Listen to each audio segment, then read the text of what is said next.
आज हम लोग सीखेंगे principle of conservation of annular momentum. थोड़ा बहुत पढ़ा है तुमने? So, कुछ नहीं। चलिए खैर, ये शुरू से सीखने की जरूरत है। प्रिंसिपल ऑफ कंजर्वेशन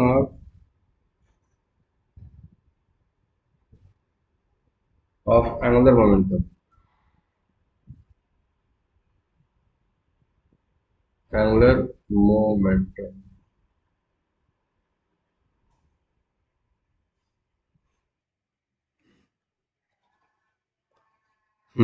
आइए, देखो हम लोगों ने जो जो पढ़ा है अभी तक उसको पहले समझा जाए। जो जो पढ़ा है हम लोगों ने पढ़ा है, जैसे torque torque about any point O will be equal to moment of inertia of system about that point O into alpha। पढ़ा हुआ है? yes, sir. गुड। फिर हम लोग आर क्रॉस एफ को टॉर्क पढ़ते हैं, ये भी पढ़ा हुआ है, राइट? Yes, sir. जैसे आर क्रॉस कर लेंगे एफ को, आर क्रॉस एफ, ये हो जाएगा टॉर्क। टॉर्क अगर कोई पॉइंट है तो पॉइंट हो के अबाउट आर क्रॉस एफ, तो ये हो गया। अगर वो फोर्स हमारा एक्सटर्नल हो जाए तो टॉर्क भी हमारा एक्सटर्नल हो जाएगा। तो जैसे कि इसको सिंबल में तो मैंने ऐसे लिखा, वर्ड में कैसे बोलते हैं? Torque of external forces about point O. Torque of external forces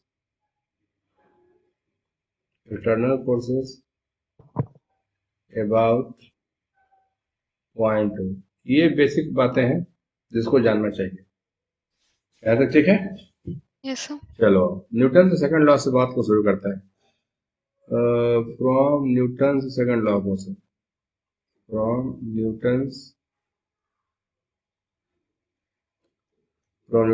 second law of motion. Second law of motion, बोलो, कुछ याद है? F F, is equal to ma. ओ बढ़िया वाला, बढ़िया वाला। F external will be equal to dp by dt। The rate of change of momentum equal to applied force। Yes or no? Yes, sir. Therefore dp will be equal to f external dt। कहो हाँ या ना? सही है? Yes, sir. अच्छा, torque में कुछ याद करके देख लो।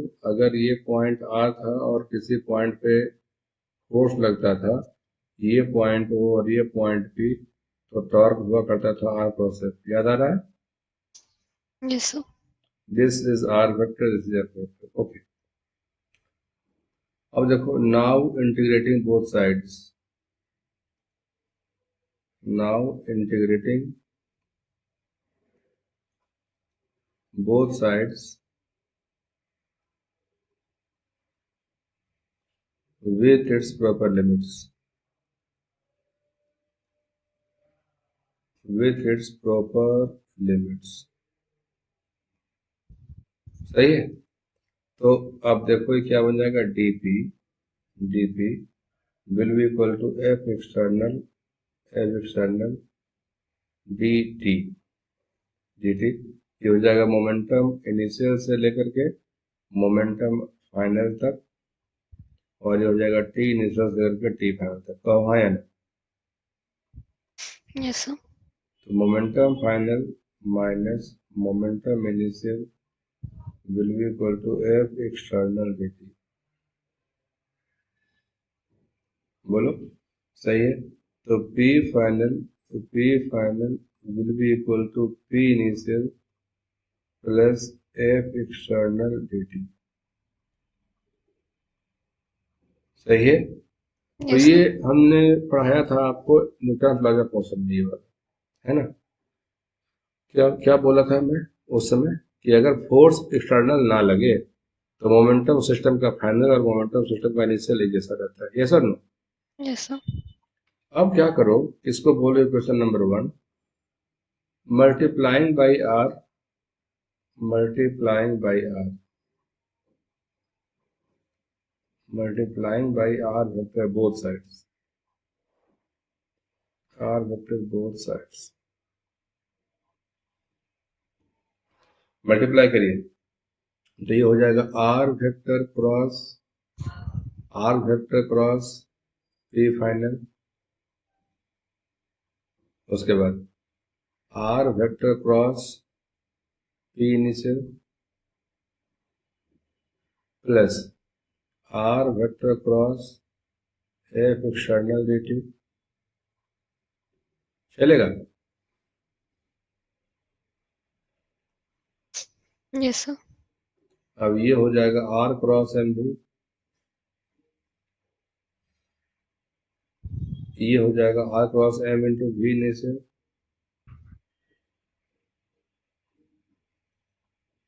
Plus r cross f external plus r cross f external dt।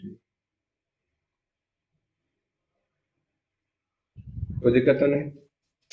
No, sir.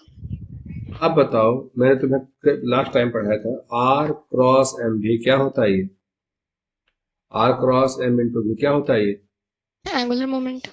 शाबाश। तो एंगुलर मोमेंटम अगर ये फिगर देख रहे हो तो यहाँ पर m भी कर देंगे तो r तो वही रहेगा। तो angular momentum of system about point O, ये वाला हो गया finally. Angular momentum of system about point O, ये वाला हो गया initial plus r cross f को क्या कहते हैं? यहाँ देखो, Torque. शाबाश, तो ये हो गया टॉर्क dt, ठीक है। टॉर्क अबाउट पॉइंट ओ किसका? तो एक्सटर्नल फोर्स का, है ना। अब देखो, ये जो स्टेटमेंट तुम देख रही हो, इसमें एक बात तुमको समझाते हैं, तुम समझ लेना एक ही बात। अगर टॉर्क की वैल्यू किसी पॉइंट के अबाउट, वो पॉइंट के अबाउट जीरो हो जाए, तो अगर ये टर्म जीरो हो जाए, तो तुम क्या बोलोगी? Angular momentum of system point O के about final equal to angular momentum of system point O के अबाउट इनिशियल। कहो हाँ या ना। Yes, sir. इसको जरा वर्ड में कहो तो, जो जिन बातों का जिक्र मैंने अभी किया उसको जरा वर्ड में लिखो तो। When torque is equal to 0, the final angular momentum is equal to initial angular momentum. ये कोई कंजर्वेशन प्रिंसिपल की ओर इशारा कर रहा है?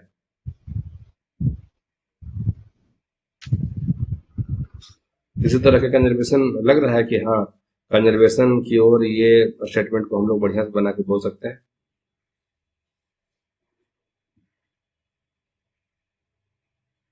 सुनो, यहाँ देखो, ये तो तुम बहुत पढ़ी हो। अगर एक्सटर्नल फोर्स किसी सिस्टम पे लगने वाला जीरो हो तो मोमेंटम ऑफ सिस्टम फाइनल और मोमेंटम ऑफ सिस्टम इनिशियल एक जैसा रहता है, यस और नो? Yes, sir. तो हम लोग कैसे इसको पढ़ते थे?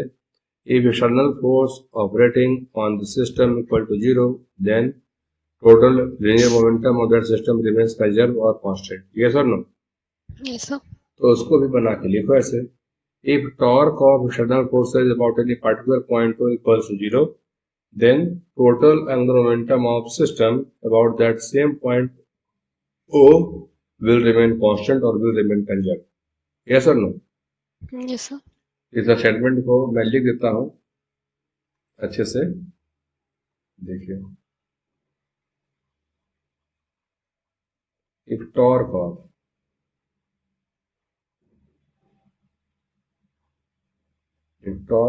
external forces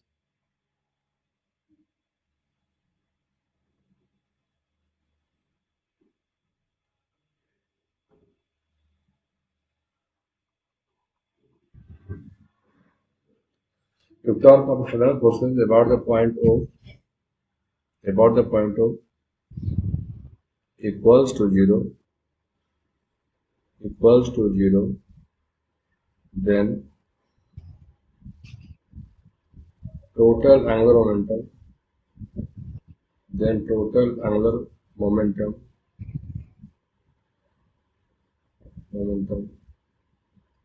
of system, then the total angular momentum of system about that point O remains constant,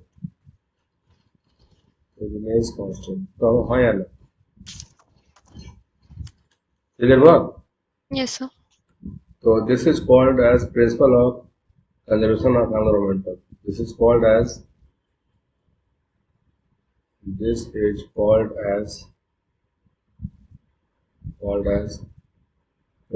of conservation of angular momentum. Principle of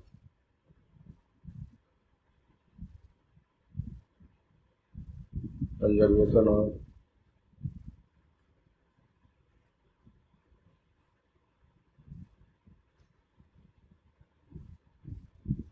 ठीक है, ये स्टेटमेंट। चलिए इसको लिखिए, ये लिख लीजिए, पूरा एक बार लिख लीजिए। ये नॉर्मल सी बात नहीं है, ये है principle of conservation of angular momentum. पूरा हुआ? Yes, sir. तो देखो, अब मैं सिखा रहा हूं इसके न्यूमेरिकल्स को। तुम्हारे पास कुछ है जो तुम पूछना चाहती हो, या मैं अपने मन से कराऊं? देखो, इस बुक से कुछ क्वेश्चंस को मैं करा रहा हूं। एंगुलर मोमेंटम शुरू होता है यहां से, जैसे इस जगह से 48 से ऑनवर्ड इधर 58 तक, सब 10 क्वेश्चन यहाँ पे उसी से जुड़ा हुआ है। तो मैं बारी बारी से दोनों को डिस्कस कर दे रहा हूं। चलो देखो, पढ़ के देखो तो क्या लगता है, कर लोगे? Calculate the ratio of angular momentum of the earth about its axis due to its spinning motion to that about sun due to its orbital motion. The radius of the earth is 6400 km and radius of orbit of the earth is 1.5 10 power 8 km. बनाओ मैं? Yes, sir.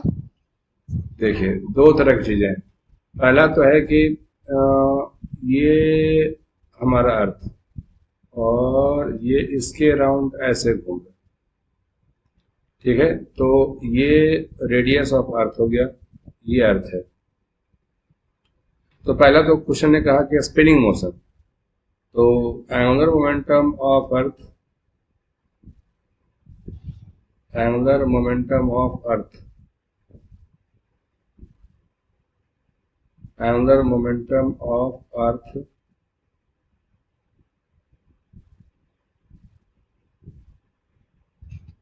about its own axis, about its own axis. Okay, तो L की value कितनी हो जाएगी?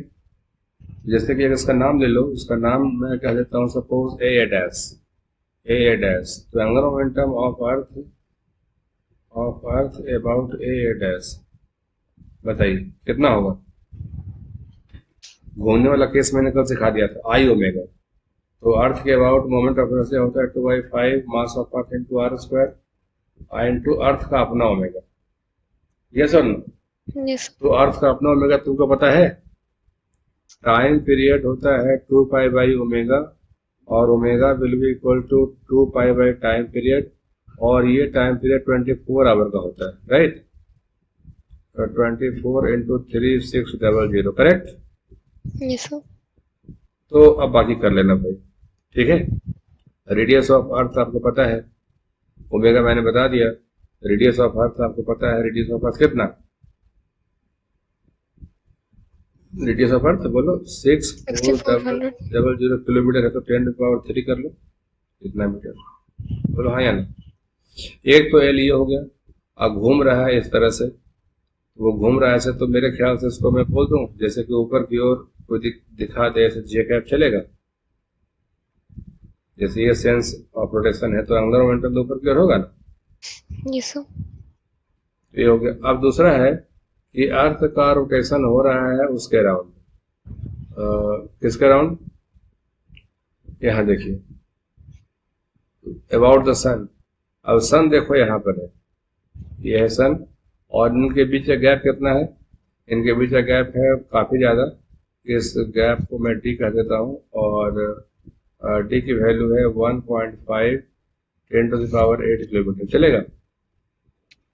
ठीक। अब बताओ तो, अगर अर्थ का मोमेंट ऑफ इनर्शिया इसके अराउंड पता है, तो अगर इसके अराउंड घूमना है तो कैसे काम करेंगे हम लोग? देखो कैसे काम करता है।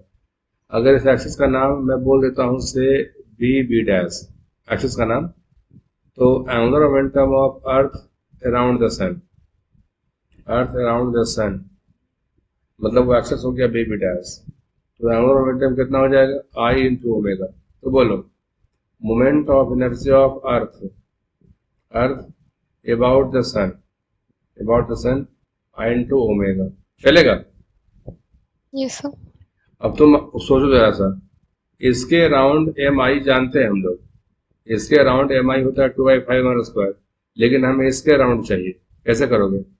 कौन सा थ्योरम यूज होगा, पैरेलल या परपेंडिकुलर? पैरेलल। शाबाश। तो ये हो गया moment of inertia of earth around the sun, तो ये हो जाएगा 2/5 मास ऑफ अर्थ इंटू उसका अपना radius of earth square plus mass of earth into this D, parallel distance between these two axes, m into D square, correct? और Yes. साथ में मिलेगा ओमेगा, है ना? तो ये हो गया। तो यहाँ पर मैं ओमेगा डैश बोल देता हूँ बिकॉज कंफ्यूजन ना हो जाए इस ओमेगा से और इससे। तो अब देखो जो भी है, ये ओमेगा कितना होगा? अर्थ को सन के अराउंड पूरा करने में एक चक्कर कितना समय लगता है? जैसे आप 365। 365 डेज, गुड। तो omega dash equal to 2 pi by time period 365 days करना होगा। अब एक डेज है तो 24 आवर हो गया, तो 3600 सेकंड हो गया। बोलो हाँ या ना? होगा ना? Yes sir. तो अब तो मेरा ख्याल है कर लोगे, हो जाएगा ना? Yes D sir. D question में दे दिया गया है, डी की वैल्यू पता है 1.5 10⁸, ये पता है, डी पता है। मास ऑफ अर्थ पता हो चाहे ना हो, मास ऑफ अर्थ तो कॉमन हो जाएगा, तो रेशियो चाहिए। जब रेशियो चाहिए तो हम लोग बोलेंगे angular momentum of earth around A dash by angular momentum of earth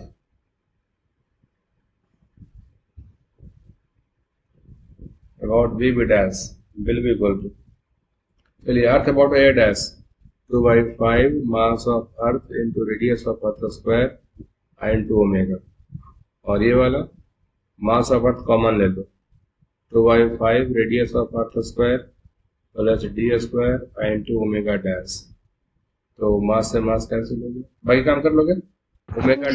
omega dash तुमने इवेल्युएट कर लिया है पहले ही,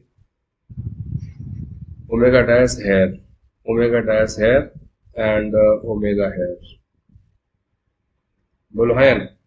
यस सर। तो मेरा ख्याल है कि अब मुझे आपके ऊपर छोड़ देना चाहिए इसे, ठीक है?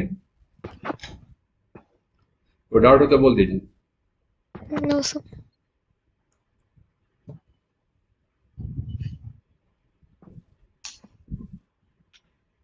बढ़ो आगे मैं। Yes sir. तो गुड। तो चलो अगला सवाल देखते हैं क्या है।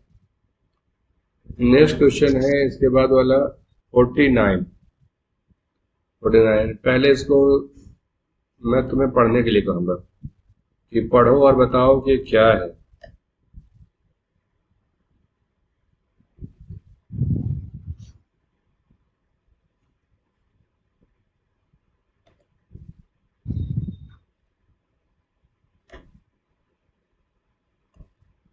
चलो देखो तो क्या है।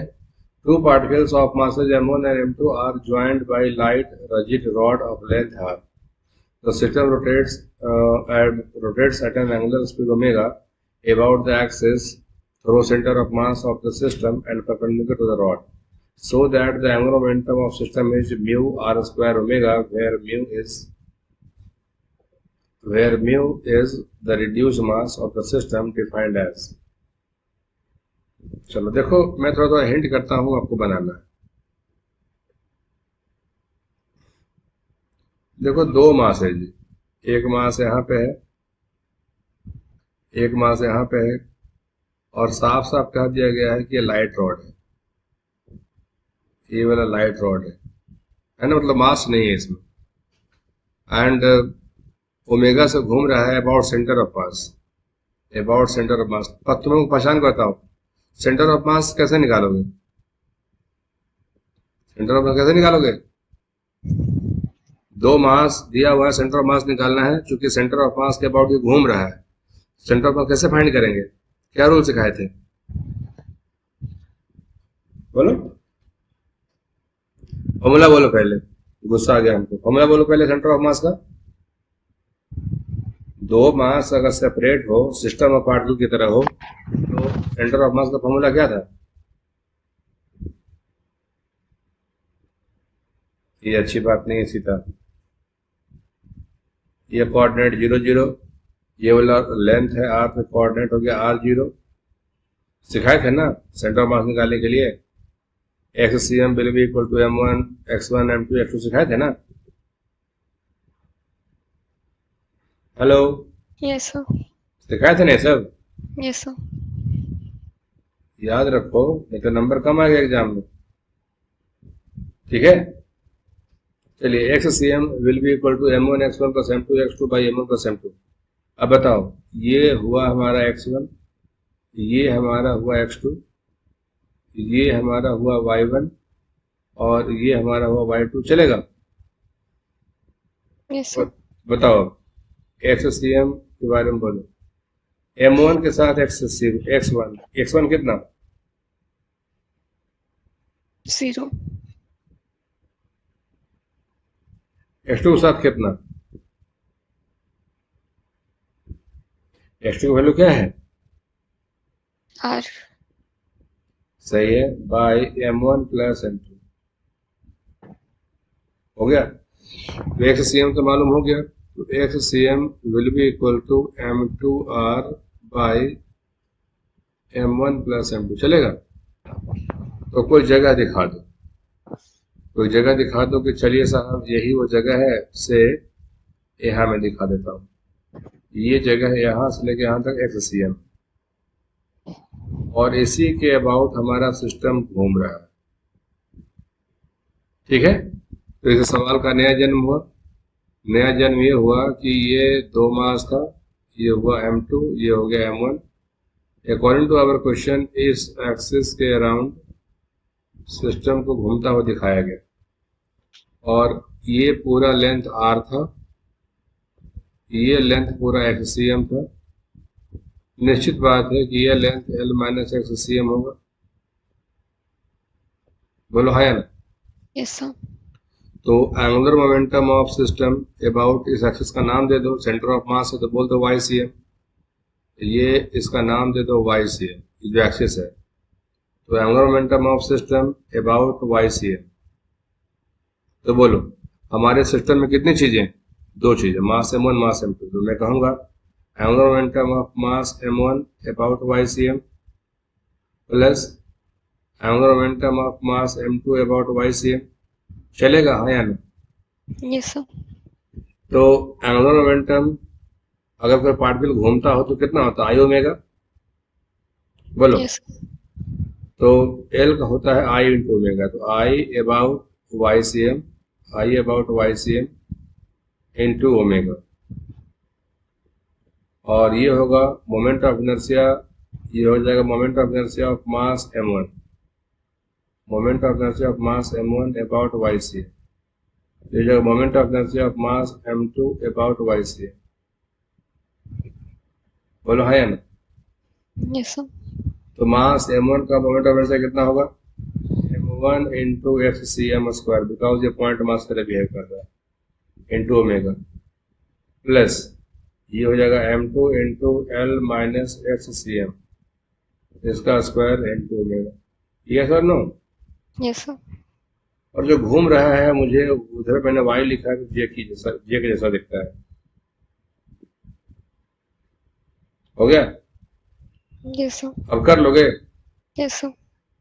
अब हमारा ये L तो नहीं है, R है, एक्ससीएम मैंने बता दिया है, एक्ससीएम कितना था, एक्ससीएम ये था, वहीं पर आर माइनस एक्ससीएम भी ढूंढ लो, तो यहीं पर R minus XCM will be equal to कितना होगा, R minus XCM m2r by m1 plus m1r by m1 plus m2, बोलो है ना। तो Yes, sir. एक्ससीएम मुझे मालूम चल गया, m2r by m1 plus m2 and l minus sorry यही मालूम चल गया, m1 into r by m1 plus m,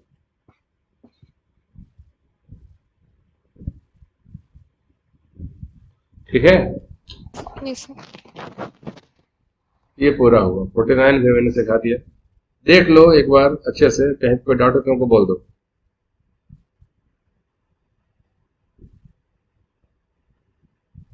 तुमको तो फॉर्मूला एक याद नहीं था, तो ये गड़बड़ बात है, No, sir. ठीक है इतना। Yes, sir.